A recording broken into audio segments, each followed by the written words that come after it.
సమూయేలు మొదటి గ్రంథము 28వ అధ్యాయము.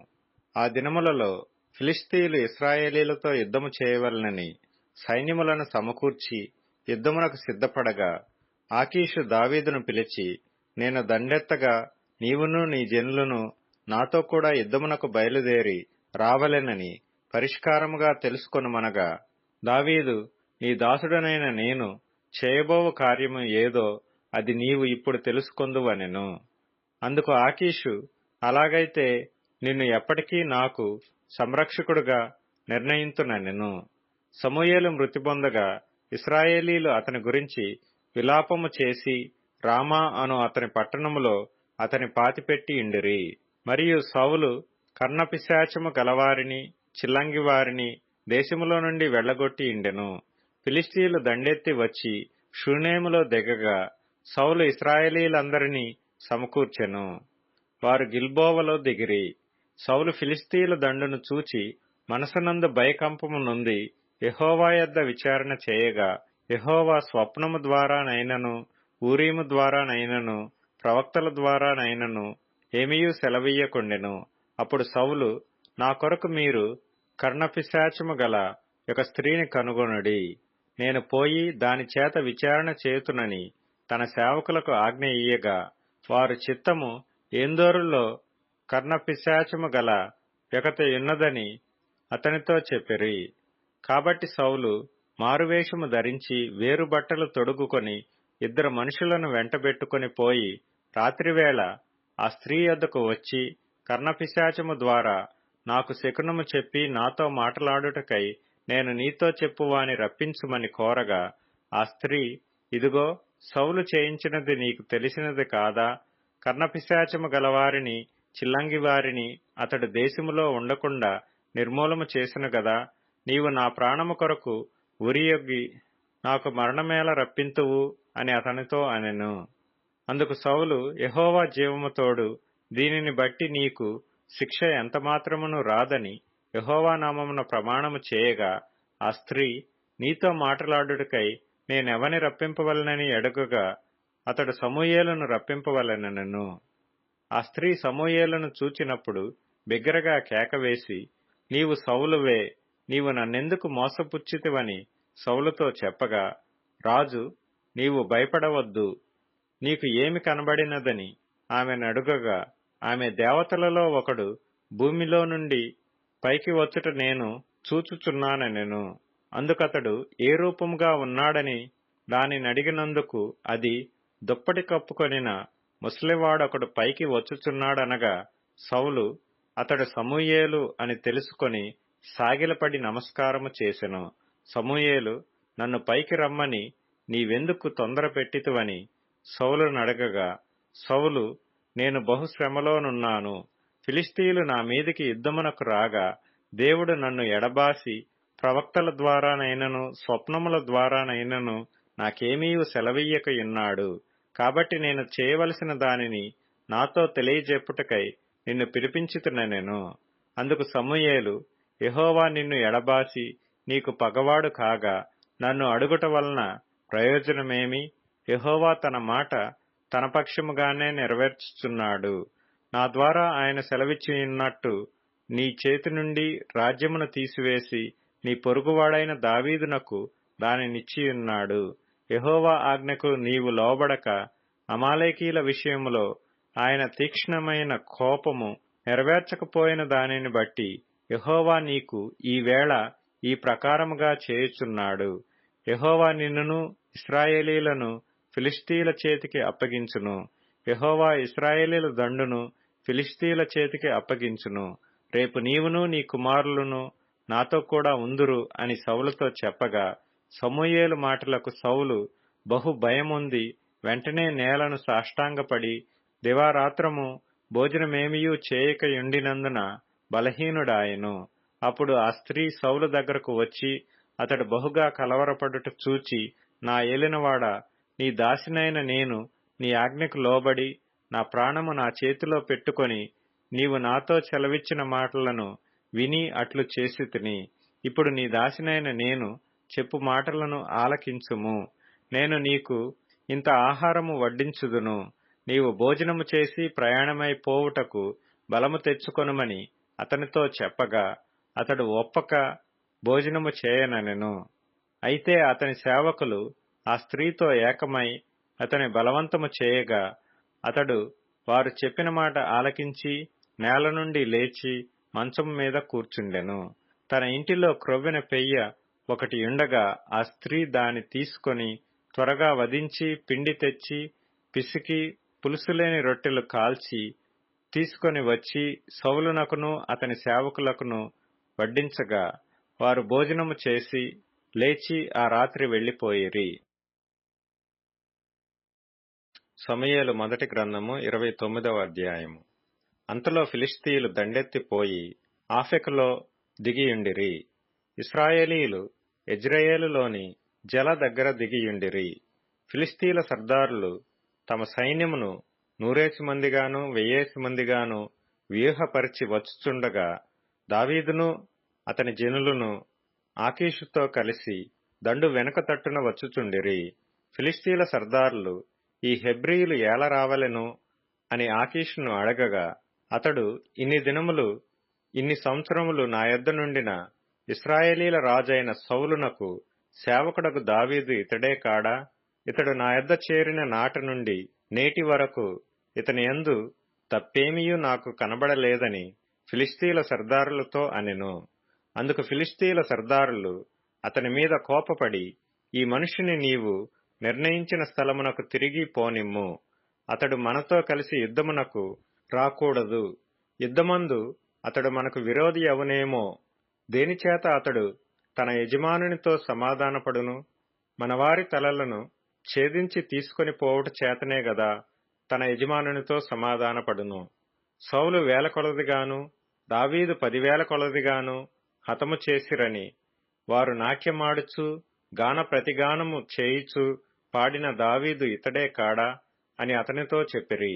కాబట్టి ఆకీషు దావీదును పిలిచి, యెహోవా జీవము తోడు, నీవు నిజముగా యథార్థపరుడువై ఉన్నావు. దండులో నీవు నాతో కూడా సంచరించుట నా దృష్టికి అనుకూలమే. నీవు నా యొద్దకు వచ్చిన దినము నుండి నేటి వరకు నీయందు ఏ దోషమును నాకు కనబడలేదు గాని సర్దారులు నీయందు ఇష్టము లేకయున్నారు. ఫిలిష్తీయుల సర్దారుల దృష్టికి నీవు ప్రతికూలమైన దాని చేయకుండునట్లు నీవు తిరిగి నీ స్థలమునకు సుఖముగా వెళ్ళుమని చెప్పగా దావీదు, నేనేమి చేసితిని? నా ఏలినవాడవగు రాజా, నీ శత్రువులతో యుద్ధము చేయుటకై నేను రాకుండునట్లు నీ యొద్దకు వచ్చిన దినము నుండి నేటి వరకు నీ దాసుడనైన నా యందు తప్పేమి కనబడెనని ఆకీషునడిగెను. అందుకు ఆకీషు, దైవదూత వలె నీవు నా దృష్టికి కనబడుచున్నావని నేనెరుగుదును. గాని ఫిలిష్తీయుల సర్దారులు ఇతడు మనతో కూడా యుద్ధమునకు రాకూడదని చెప్పుచున్నారు. కాబట్టి ఉదయమున నీవును నీతో కూడా వచ్చిన నీ యజమానుని సేవకులను త్వరగా లేవవలెను. ఉదయమున లేచి తెల్లవారగానే బయలుదేరి పోవలెనని దావీదునకు ఆజ్ఞ ఇచ్చెను. కావున దావీదును అతని జనులను ఉదయమున త్వరగా లేచి ఫిలిష్తీయుల దేశమునకు పోవలెనని ప్రయాణమైరి. ఫిలిష్తీయులు దండెత్తి యెజ్రెయేలునకు పోయిరి. సమూయేలు మొదటి గ్రంథము 30వ అధ్యాయము. దావీదును అతని జనులను 3వ దినమందు సిక్లగునకు వచ్చిరి. అంతలో అమాలేకీయులు దండెత్తి దక్షిణ దేశము మీదను సిక్లగు మీదను పడి కొట్టి దానిని తగలబెట్టి గనులనేమి అల్పులనేమి అందులోనున్న ఆడువారందరినీ చెరపట్టుకొని చంపక వారిని తీసుకొని వెళ్లిపోయి యుండిరి. దావీదును అతని జనులను పట్టణమునకు వచ్చి అది కాల్చబడి యుండుటయు తమ భార్యలను కుమారులను కుమార్తెలను చెరలోనికి కొనిపోబడి యుండుటయు చూచి ఇక ఏడ్చుటకు శక్తి లేకపోవునంత బిగ్గరగా ఏడ్చిరి. యెజ్రెయేలీయురాలైన అహీనోయము, కర్మెలీయుడైన నాబాలు భార్య అయిన అబీగయీలు అను దావీదు 2 భార్యలను చెరలోనికి కొనిపోబడగా చూచి దావీదు మిక్కిలి దుఃఖపడెను. మరియు తమ తమ కుమారులను బట్టియు కుమార్తెలను బట్టియు జనులకందరికీ ప్రాణము విసికినందున రాళ్లు రువ్వి దావీదును చంపుదము రండని వారు చెప్పుకొనగా దావీదు తన దేవుడైన యెహోవాను బట్టి ధైర్యము తెచ్చుకొనెను. పిమ్మట దావీదు ఏఫోదు తెమ్మని యాజకుడగు అహీమెలకు కుమారుడైన అబ్యాతారుతో చెప్పగా, అబ్యాతారు ఏఫోదును దావీదు నొద్దకు తీసుకుని వచ్చెను. నేను ఈ దండును తరిమిన ఎడల దాని కలుసుకొందునా అని యెహోవా యొద్ద దావీదు విచారణ చేయగా, యెహోవా, తరుము, నిశ్చయముగా నీవు వారిని కలుసుకొని తప్పక నీ వారినందరినీ దక్కించుకొందువని సెలవిచ్చెను. కాబట్టి దావీదు అతని యొద్దనున్న 600 మందియును బయలుదేరి బెసోరు వాగు గట్టుకు రాగా, వారిలో 200 మంది వెనుక దిగవిడువబడిరి. దావీదును 400 మందియును ఇంక తరుముచూ పోయిరి గాని ఆ 200 మంది అలసటపడి బెసోరు వాగు దాటలేక ఆగిరి. ఆ 400 మంది పోవుచుండగా పొలములో ఒక ఐగుప్తీయుడు కనబడెను. వారు దావీదు నొద్దకు వాని తోడుకొని వచ్చి, వాడు 3 రాత్రింబగళ్ళు అన్నపానములేమియూ పుచ్చుకొనలేదని తెలుసుకొని వానికి భోజనము పెట్టి దాహమిచ్చి అంజూరపు అడలోని ముక్కను 2 ద్రాక్ష గెలలను వానికిచ్చిరి. వాడు భోజనము చేసిన తరువాత వాని ప్రాణము తెప్పరిల్లగా, దావీదు, నీవు ఏ దేశపు వాడవు, ఎక్కడ నుండి వచ్చితివని వానినడిగెను. అందుకు వాడు, నేను ఐగుప్తీయుడనై పుట్టి అమాలేకీయుడైన యొకనికి దాసుడనైతిని. 3 దినముల క్రిందట నేను కాయలా పడగా నా యజమానుడు నన్ను విడిచిపెట్టి పోయెను. మేము దండెత్తి కెరేతీయుల దక్షిణ దేశమునకును యూదా దేశమునకును కాలేబు దక్షిణ దేశమునకును వచ్చి వాటిని దోచుకొని సిక్లగును కాల్చివేసితిమని చెప్పెను. ఆ దండును కలుసుకొనుటకై నీవు నాకు దోవ చూపుదువా అని దావీదు వానినడుగగా, వాడు, నేను నిన్ను చంపననియు నీ యజమానుని వశము చేయననియు దేవుని బట్టి నీవు నాకు ప్రమాణము చేసిన ఎడల ఆ దండును కలుసుకొనుటకు నీకు దోవ చూపుదునెను. తరువాత వాడు వారి దగ్గరకు దావీదును నడిపింపగా, ఫిలిష్తీయుల దేశములో నుండియు యూదా దేశములో నుండియు తాము దోచి తెచ్చుకొనిన సొమ్ముతో తులదూగుచు వారు ఆ ప్రదేశమంతటా చెదరి అన్నపానములు పుచ్చుకొనుచు ఆటపాటలు సలుపుచుండిరి. దావీదు సంగతిని గ్రహించి సంధ్యవేళ మొదలుకొని మరునాటి సాయంత్రము వరకు వారిని హతము చేయుచుండగా, ఒంటిల మీద ఎక్కి పారిపోయిన 400 మంది యవనులు తప్ప తప్పించుకొనిన వాడు ఒకడునూ లేకపోయెను. ఈలాగున దావీదు అమాలేకీయులు దోచుకొని పోయిన దానంతటినీ తిరిగి తెచ్చుకొనెను. మరియు అతడు తన 2 భార్యలను రక్షించెను.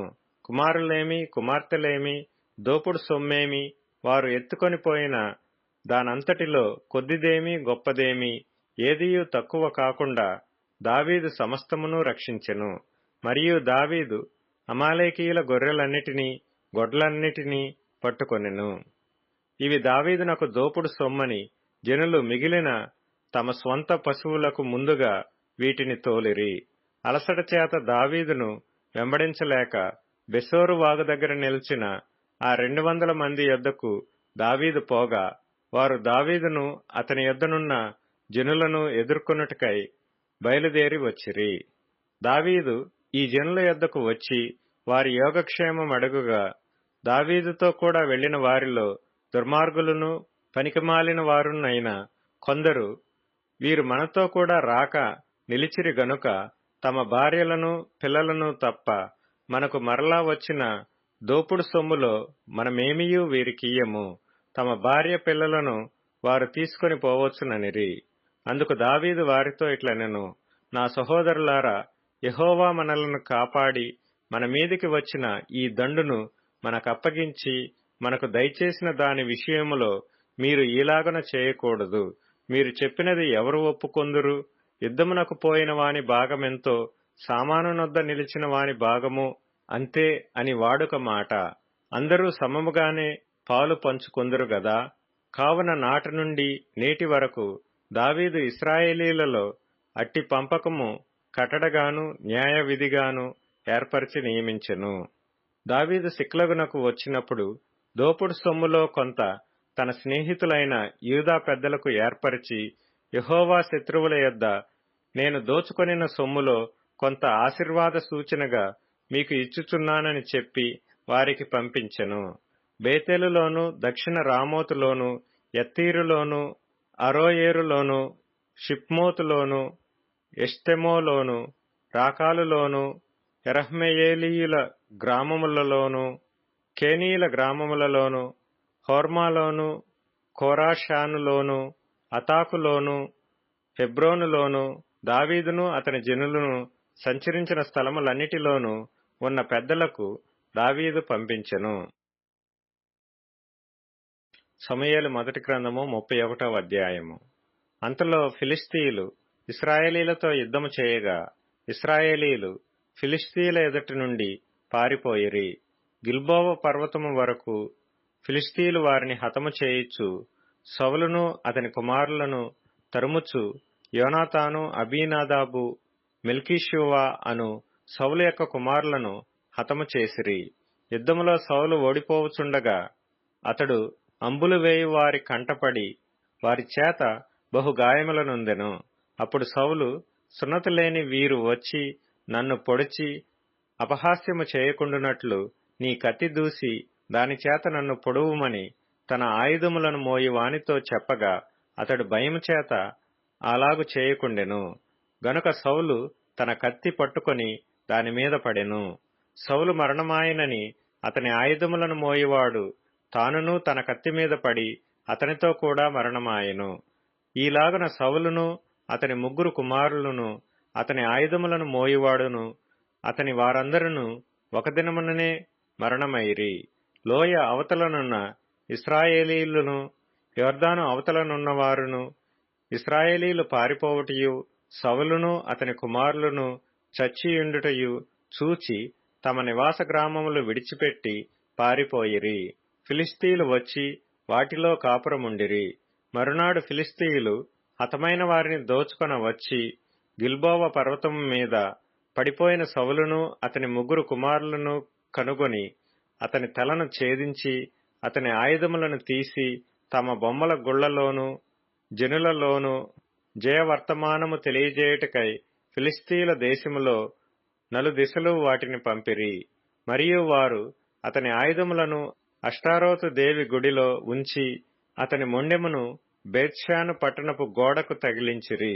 అయితే ఫిలిష్తీయులు సౌలుకు చేసిన దాని గురించిన వార్త యాబేష్ గిలాదు వారు విని బలశాలులందరూ లేచి రాత్రి అంతా నడిచి సౌలు మొండెమును అతని కుమారుల కళేబరములను బేత్షాను పట్టణపు గోడ మీద నుండి దించి యాబేషునకు తిరిగి వచ్చి వాటిని దహనము చేసి వారి శల్యములను తీసి యాబేషులోని పిచుల వృక్షము క్రింద పాతిపెట్టి 7 దినములు ఉపవాసముండిరి.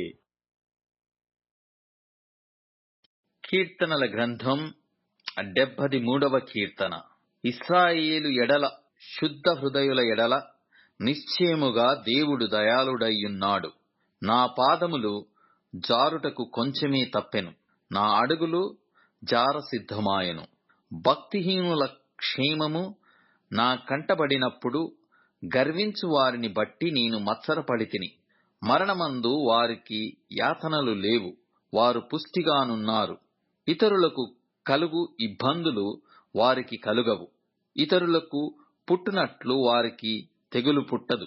కావున గర్వము కంఠహారము వలె వారిని చుట్టుకొనుచున్నది, వస్త్రము వలె వారు బలత్కారము ధరించుకొందురు.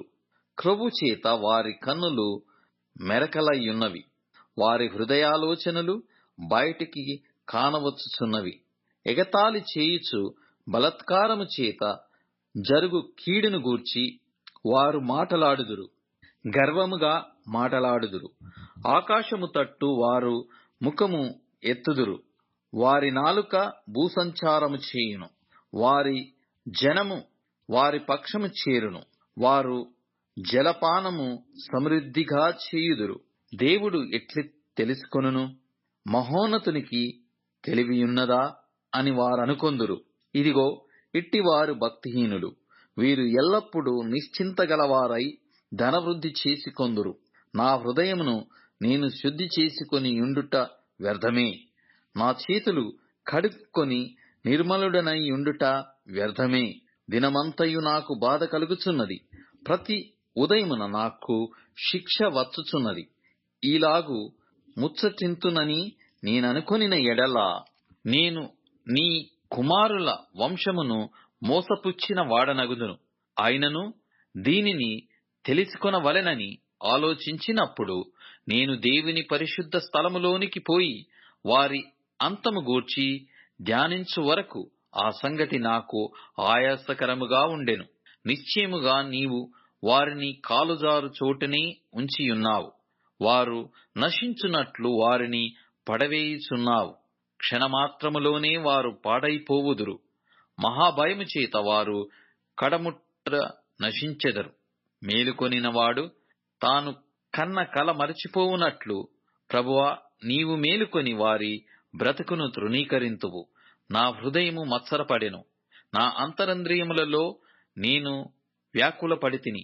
నేను తెలివిలేని పశుప్రాయుడనైతిని, నీ సన్నిధిని మృగము వంటి వాడనైతిని. అయినను నేను ఎల్లప్పుడూ నీ యొద్దనున్నాను. నా కుడి చెయ్యి నీవు పట్టుకొని ఉన్నావు. నీ ఆలోచన చేత నన్ను నడిపించెదవు. తరువాత మహిమలో నీవు నన్ను చేర్చుకొందువు. ఆకాశమందు నీవు తప్ప నాకెవరున్నారు? నీవు నాకుండగా లోకములోనిది ఏదయ్యూ నాకక్కరలేదు. నా శరీరము నా హృదయము క్షీణించిపోయినను దేవుడు నిత్యము నా హృదయమునకు ఆశ్రయదుర్గమును స్వాస్థ్యమునయ్యున్నాడు. నిన్ను విసర్జించువారు నశించెదరు.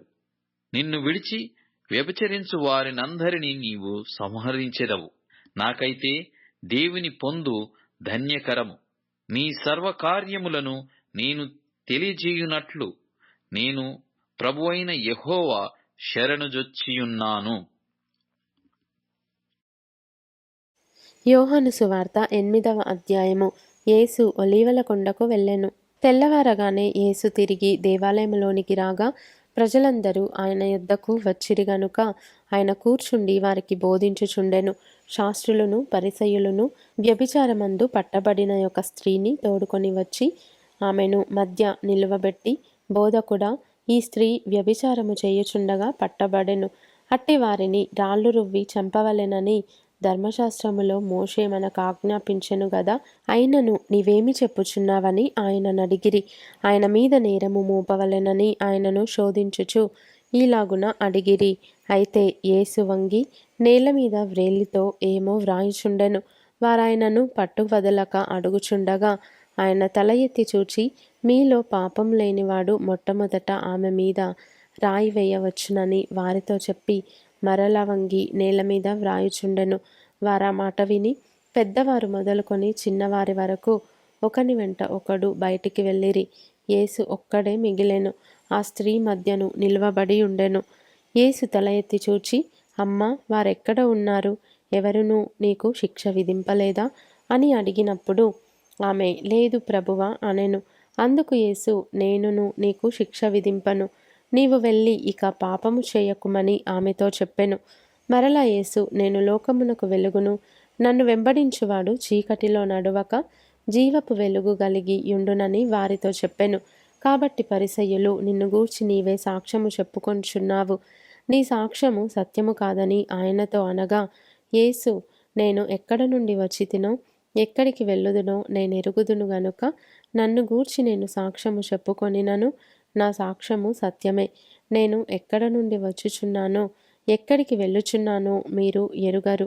మీరు శరీరమును బట్టి తీర్పు తీర్చుచున్నారు. నేనెవరికిని తీర్పు తీర్చను.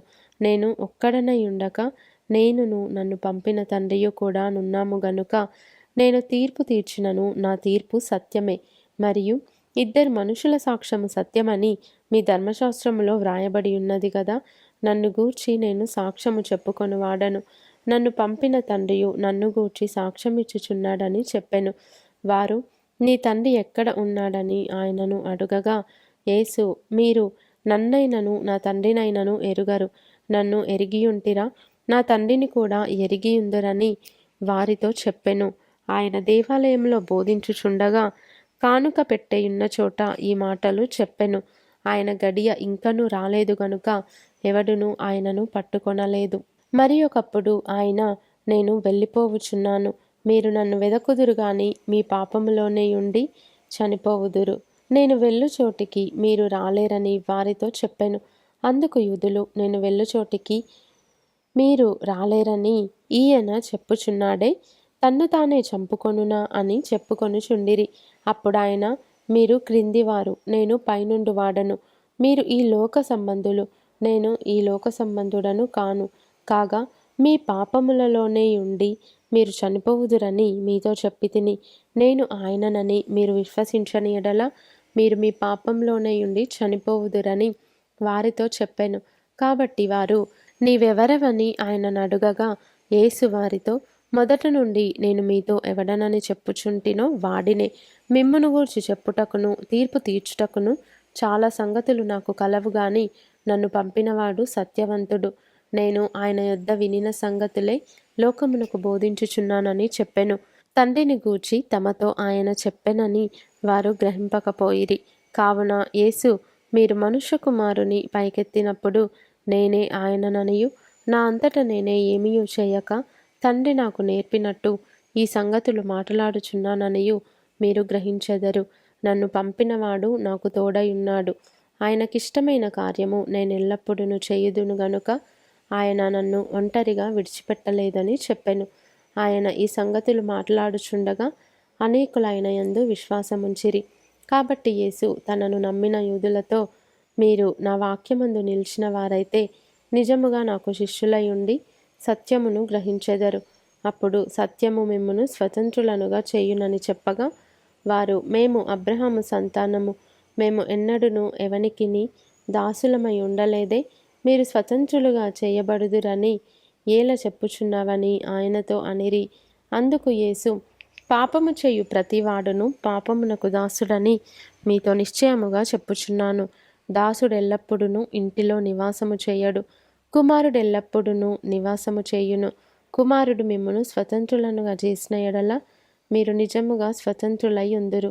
మీరు అబ్రహాము సంతానమని నాకు తెలియను. అయినను మీలో నా వాక్యమునకు చోటు లేదు గనుక నన్ను చంపవెదకుచున్నారు.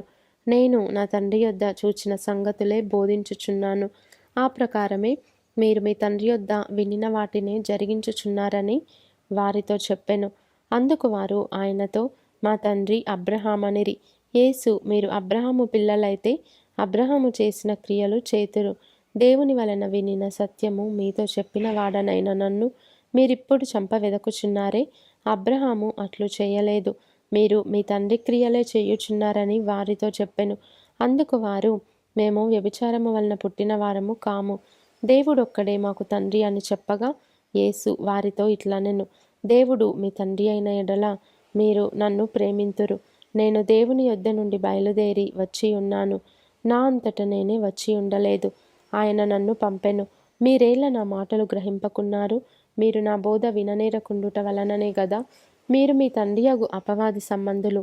మీ తండ్రి దురాశలు నెరవేర్చగోరుచున్నారు. ఆది నుండి వాడు నరహంతకుడై ఉండి సత్యమందు నిలిచినవాడు కాడు, వాని అందు సత్యమే లేదు. వాడు అబద్ధమాడునప్పుడు తన స్వభావము అనుసరించియే మాటలాడును. వాడు అబద్ధికుడును, అబద్ధమునకు జనకుడునై ఉన్నాడు.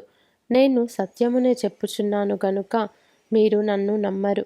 నాయందు పాపమున్నదని మీలో ఎవడు స్థాపించును? నేను సత్యము చెప్పుచున్న ఎడల మీరెందుకు నన్ను నమ్మరు?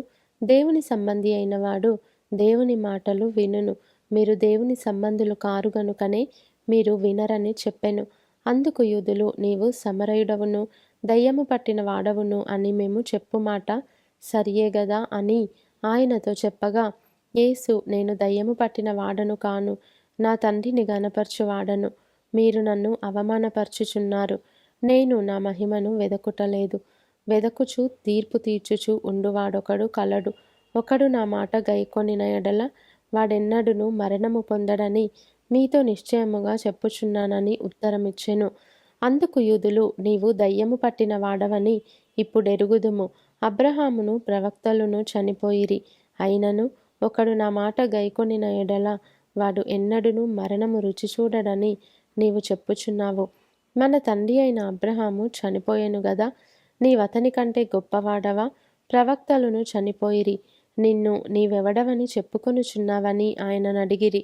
అందుకు యేసు, నన్ను నేనే మహిమపరచుకొనిన ఎడల నా మహిమ వట్టిది. మా దేవుడని మీరెవరిని గూర్చి చెప్పుదురో ఆ నా తండ్రియే నన్ను మహిమపరచుచున్నాడు. మీరు ఆయనను ఎరుగరు, నేనాయనను ఎరుగుదును. ఆయనను ఎరుగనని నేను చెప్పిన ఎడల మీ వలె నేనును అబద్ధికుడనై ఉందును గాని నేనాయనను ఎరుగుదును. ఆయన మాట గైకొనుచున్నాను. మీ తండ్రి అయిన అబ్రహాము నా దినము చూతునని మిగుల ఆనందించెను, అది చూచి సంతోషించెను అనెను. అందుకు యూదులు, నీకింకను 10 సంవత్సరములైన లేవే, నీవు అబ్రహామును చూచితివా అని ఆయనతో చెప్పగా, యేసు అబ్రహాము పుట్టక మునుపే నేను ఉన్నానని మీతో నిశ్చయముగా చెప్పుచున్నాననెను. కాబట్టి వారు ఆయన మీద రువ్వుటకు రాళ్ళు ఎత్తిరి గాని యేసు దాగి దేవాలయంలో నుండి బయటికి వెళ్ళిపోయెను.